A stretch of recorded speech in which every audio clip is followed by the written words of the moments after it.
Over to Keith later on. Um, Say that again now? I was just saying it really kept me to the edge of my seat, and I was just really doing all I could to hold on to myself. Gotcha. It is so critical, and you think about that time and what we're going through in these times. Mm-hmm. So a lot has not changed. Yeah. We got the movement and stuff going, but the results are not what we think they should be at this time. Yeah. I think one of the most shocking things for me was at the end where it was talking about the bill or the law being passed 67 years after. Yes. 67 years after his murder. Yeah. Anybody else? I heard about myself and I want to turn looking my at eyes. it because it's so powerful and seeing the awesomeness of God in it, if you ask me, because it shows you that He has chosen people. Because in her deepest hurt, she's considering her son. That's when she made the decision. I want everybody to see this, because now it's not just about my son. Down the line, Robert gonna have a son. You know what I mean? And the world got to know you cannot do these things. So I said that because God has to be awesome, because He's got to choose the person. You know what I mean? He knows what manner of vessel He has created, and He knows the proper vessel to instill this in. So it was in all. Even the father, when she was asking him, how could you stand around and watch this? He had to make a choice. That's what you don't see all the time. You can look down on that dad, but you come to choice. I could fight. I may can kill all his men, but who else gonna pay the consequences? Yeah. If I do, you know what I mean? So you gotta look at the broad picture sometimes and not look so selfishly in. You know what I mean? Yeah. What are there's always consequences for your choices, and he told her why he made the choice, so I thought that was powerful. Gotcha. Yes. And overall, she was That's right, go ahead. overall, she was really a brave lady. She was really, like you say, a chosen vessel, because of the fact that she knew at that point that the world needed to see what had happened. And from that reaction, what they saw, it started a movement. But like we said, we're still struggling Yeah. 67 years later. Yeah. It was interesting that she said, "I need for the world to see it because nobody would believe me." Right. And it's so weird that we've been going through that for years until we really got that moment with the Rodney King trial. Not the trial, but the video footage that came out about that. It was kind of like, we've been saying all this stuff for some time, and it's kind of like, well, I got to see it to believe it, type of thing. What were you going to say, Barbara? Watching the film, we know how it's going to end. We know what happened. And, I'm sitting here thinking, no, don't let that happen. Even though I knew logically what was going to happen. And the other thing is, taking it into perspective of where we are today, it hurts me to watch what's going on in this country and knowing that things don't change. I mean, they do, and then they go back, and they do, and they go back. Right. It's very hurtful. I would say that I think the most powerful part, and you hit it, was when the mother is like, she wants the world to see. I've been in funeral service 28 years, and I've seen the worst of the worst. You see bodies in all kind of conditions, but the public never see that. Why? Because we fix it up. And by the time the public see the body that was beat up by the gang, the police, or whoever, by the time the public sees that person, they don't get to see what's really happening. It's been sanitized in a sense. That's right. Gotcha. It's been cleaned up. And the thing about it is, for her to go in there and stand up there, and I was wondering the whole while the video was going on, I'm wondering, are they going to show it? Because we've all seen the pictures from Jet Magazine and on the internet. You have pictures of him out there. But to see her walk in that embalming room and stand over her son and touch that, and if you ever seen a body that came out of the water and beat and shot, it's a lot. That's a lot. Wow. And for her to come out and talk about the older, that's what I see a lot. I see it a lot. I've seen it a lot. But I think that opened the public eyes.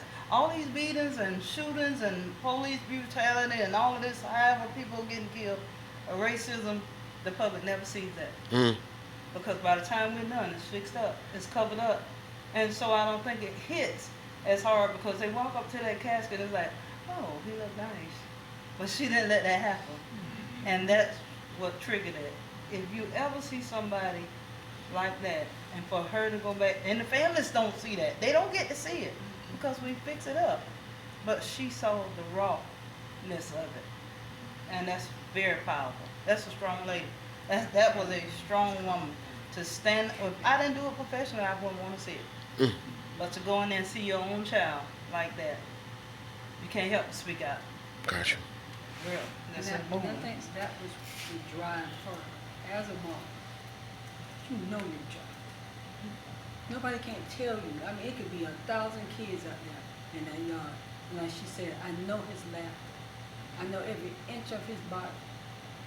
You can close your eyes. If you're a mama, you can close your eyes and see the very first time that you've seen that child. Mm. You can't tell me that's not my child because I know my child. Wow. It's a connection and a bond with a mom and a child, not pushing the fathers aside, because fathers have their roles as well. But that child grew inside you.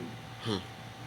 That child, you know the heartbeat, you know the smile, you know the just like she said, from the time she touched, she knew every part, even though what had happened to him was horrendous. But she knew her baby. She felt it. That's why she kept getting sick. She felt it. Something's wrong. I'm already scared to send him there. But I can't hide him from the world. Because this is the world. Yeah. I do outreach and I do stuff that I do and I tell my grandkids and I tell my kids. I'm not doing this just to be doing it. I'm doing it because this is what God has assigned me to do. But I think about my grandkids. I have 7 grandkids and 5 of them are boys. And they're going to be big and they're going to be strong based on their dads. And I told people, I don't want them walking in the room that they're manable. They know that they got to say yes sir, no sir. They got to hum, they got to, we teaching them the right things to do based on God and they're God-fearing and they're very good kids. But just them walking in the room intimidates you. And you don't even know their name. And then when they smirk and they laugh and they smile, that's not a black-white thing, y'all. That's good and evil. That's an evil heart. You talking about in the courtroom? Yes. Yeah. That's an evil heart. Yeah. But it had to be God to hold her together. When that woman bent down and lied on her baby. To keep from her getting up and handling her. You hear me? Yeah, I hear you. She sat there and didn't Because jump up. she sat there, she had to look at her from the corner of her eye because she knew. Look here, I'll go to jail for mine. God told me I can't go to hell for mine. And that's like every one of mine. And my grandkids, especially my grandkids. But you can't, sometimes the cause is larger than you. And you have to have a higher power in order to keep yourself, in order to do what she did, Right. in order to continue what's being done. Because fear is real, and we know the reality of the world. But what I keep trying to tell, I tell my grandkids, you don't lower your head for nobody. You hold your head up, you look a person eye to eye, because as my grandma would say, they got the same splits you got. If they get cut, they gonna bleed just like you bleed. But I tell them, understand, it's not about black and white. It's about good and evil. And it's in all of us. Yeah. We choose what we do. Because as those black men went and told on them, I couldn't have done that. I don't care how much you would have threatened me. But then again, looking at the father saying that he had to make hard choices, you don't know what choices they had to make in order to do what they did. To each his own. But personally, I would have died. You go ahead and kill me. I'm not going to play a role in you doing what you did to their child. I couldn't do it. And it's not, and again, whether it's black, white, green, purple, it's not race. It's good and evil of the heart that causes a person to do something like that, and then to laugh and smirk and act like it's something to be proud of. Yep. Anybody else? I have. This is tough. Yeah. A very interesting, different perspective.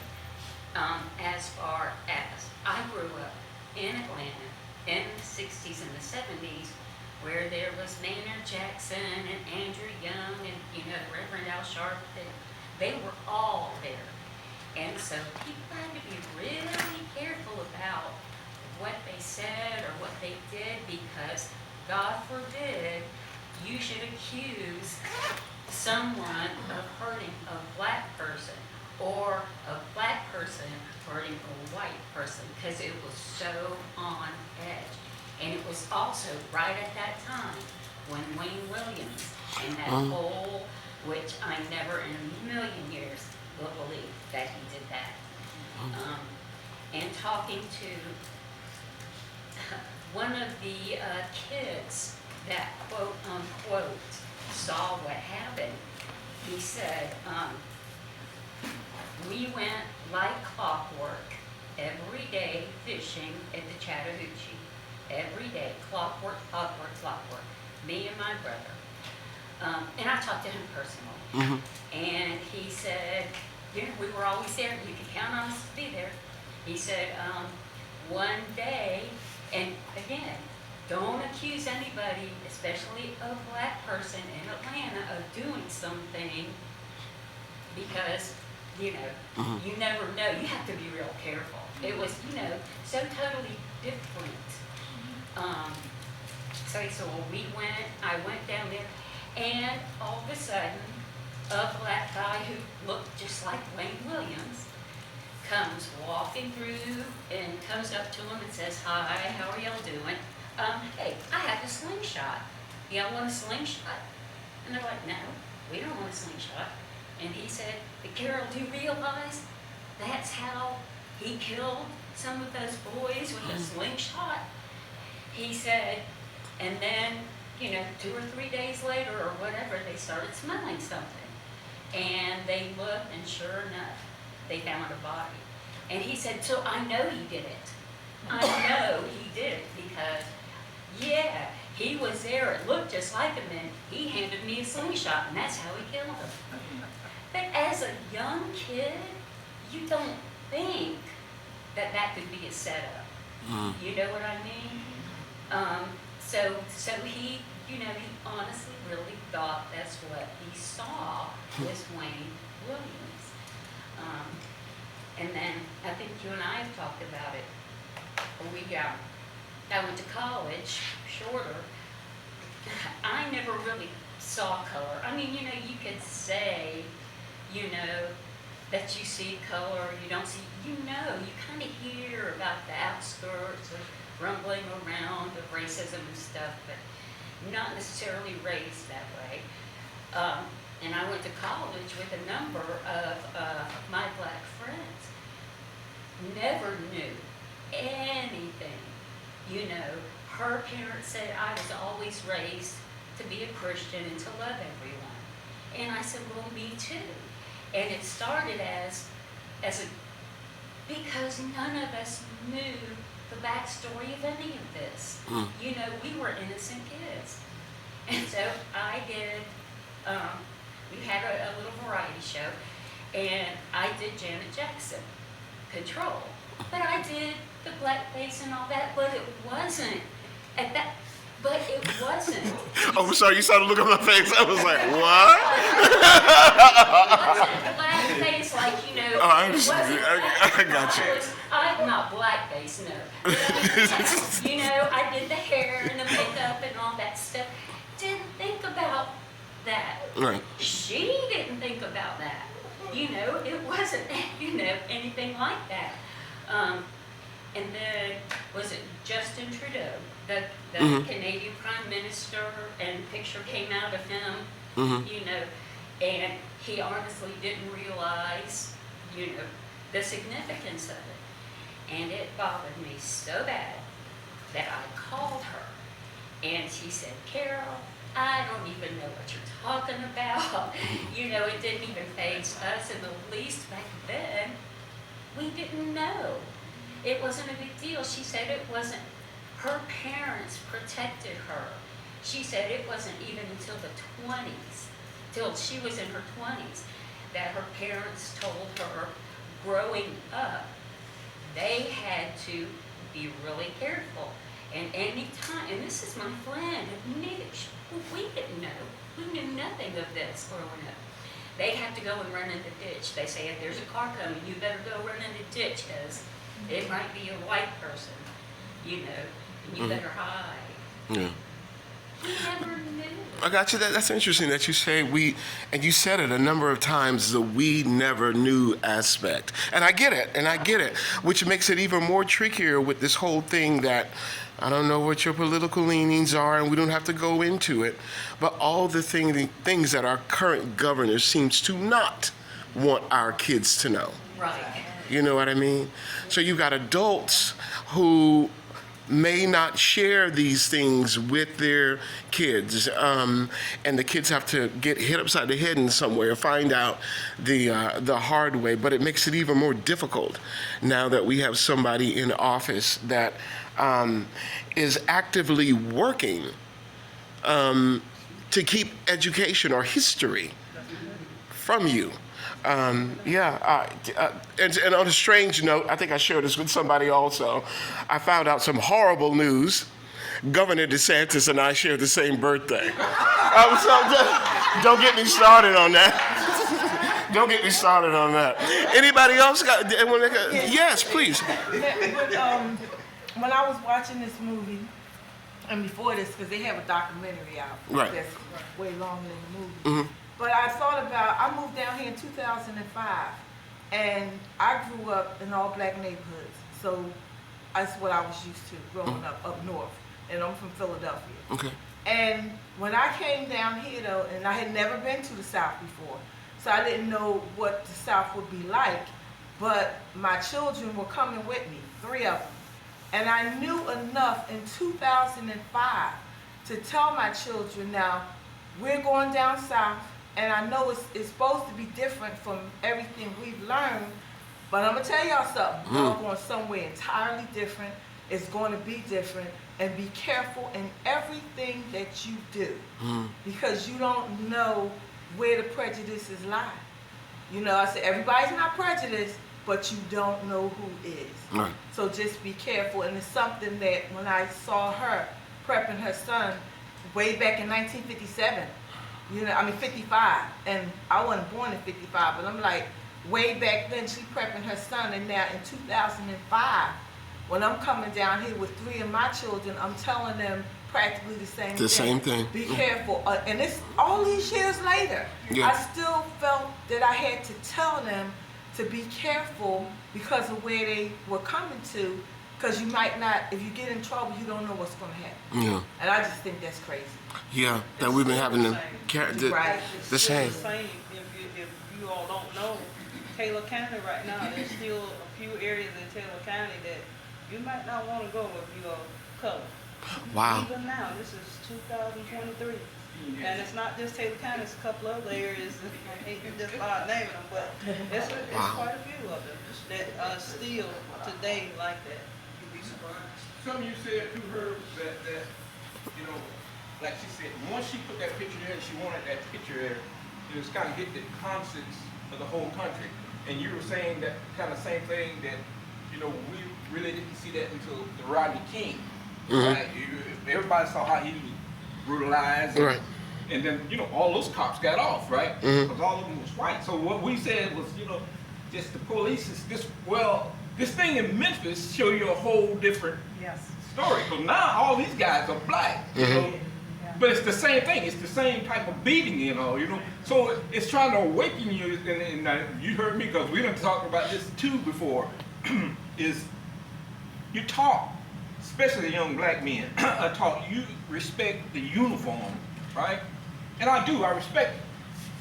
the uniform of all law officers. But what I told you, and like I said this, if you was a butthole before you got in that uniform, now you a butthole in a uniform. Yeah. You understand? So, yeah, you talk to respect the uniform, but if the person is not worthy of respect that's in the uniform, what do you do?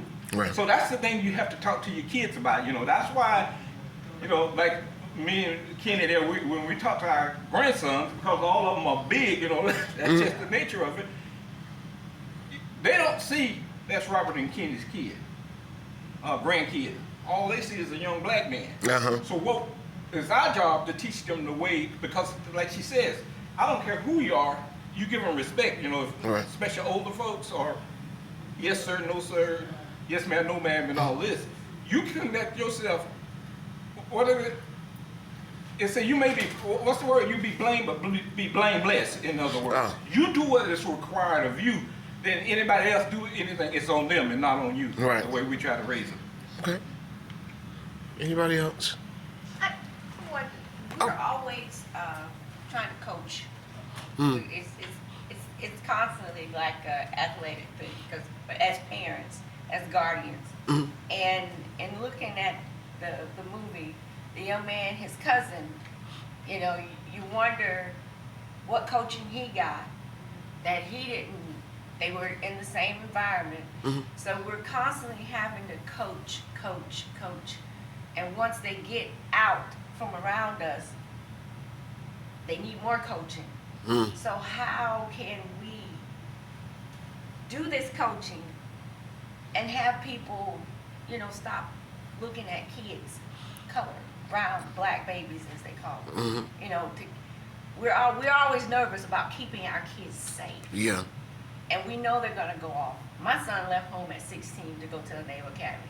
Had no idea what Maryland was like.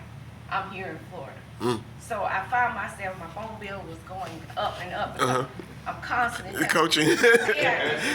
You call me when you get from class. You call me when you need tutoring. You call me when you need money. Right. You call me when you miss curfew. So it's a constant nervous, and I'm sure it was the same thing with her, because she had that in Yeah. her. You know, you have a heart attack. Yeah. You really can. A stroke or anything can happen to you because you're just educating, no matter what. I don't care if they turn 90 and you're in the grave. It's something coming out from your ancestors telling you, hey. You got to watch out for this one. You have to make sure they're. Yes.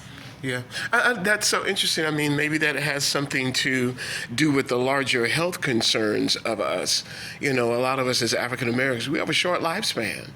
You know, when I hear somebody living to like 80, 90 years old, I'm like, woo, baby, go ahead on. And if you hit the hundreds, I'm like, I don't know how you did it, but you must be living right. Okay. All right, anybody else? Anybody else? To what Robert said, I remember we met to a rally. President Obama was there, and he said that being president does not make the man; it's the man that makes the president. And he said the same exact thing that Robert said. Yes, you are to respect authority. You are. But if you were a mean, hateful person, if that's who you are, Right. all that title does is make you a one with authority. Right. It gives you the power to even be more mean and hateful. To be the butthole of my husband. Yeah. Or the mean, hateful, evil person that you are. Now you have more authority to do that. Yeah. And so, and vice versa. Because I don't want to just talk about only, because thank God, God always has somebody there, somebody around that's good. And that good is going to always overpower that bad, no matter how bad it looks, no matter how ugly it looks. And I was saying this morning at the stamp revealing. I may be like Martin Luther King. I may not see it, but I'm constantly praying and working towards teaching my grandkids not to lower their head, teaching my grandkids to speak up for what they believe is right, instead of teaching them the right way of doing things, the right and wrong. And just because somebody do you wrong, two wrongs don't make a right. And stuff. So you can justify it, but it's still wrong to do an eye for an eye in a sense. Right. But one day it's gonna get there. Just like we're closer, even though we're reminiscing and seeing some of the same things. Because one of the things that I said is my mother-in-law was 88 before she passed last year. My husband is 67. I'm 62. My children are, my baby is 35. My middle daughter is 40. My next daughter is going to her 50. My son is going to his 40. And the same things that happened to their grandmother at 88 in her childhood is still happening. Yeah. Something is wrong, people. Something is wrong. And what's wrong is people are not standing up like this young lady did. Mm. We're not standing up because we're the fear of dying, or the fear of somebody frowning on you, or the fear of, and that go for church too, because we won't have the answer, right? And stuff, for not acknowledging wrong. I don't care who you are or what position you're in. If you are wrong, you are wrong. And stuff. And the people that we are placing in when we're doing these elections, and our vote do have a voice. The people that we're placing, we need to make sure that these people are working for the people and not themselves. Because that's what it seems like. That all they want to do is fight among themselves so that they can get the most power. Mm. But you're forgetting the real reason that you're there. For the people, by the people, what it says. It's not happening. Right. And it's a shame that 88, almost 90, and my grandson, my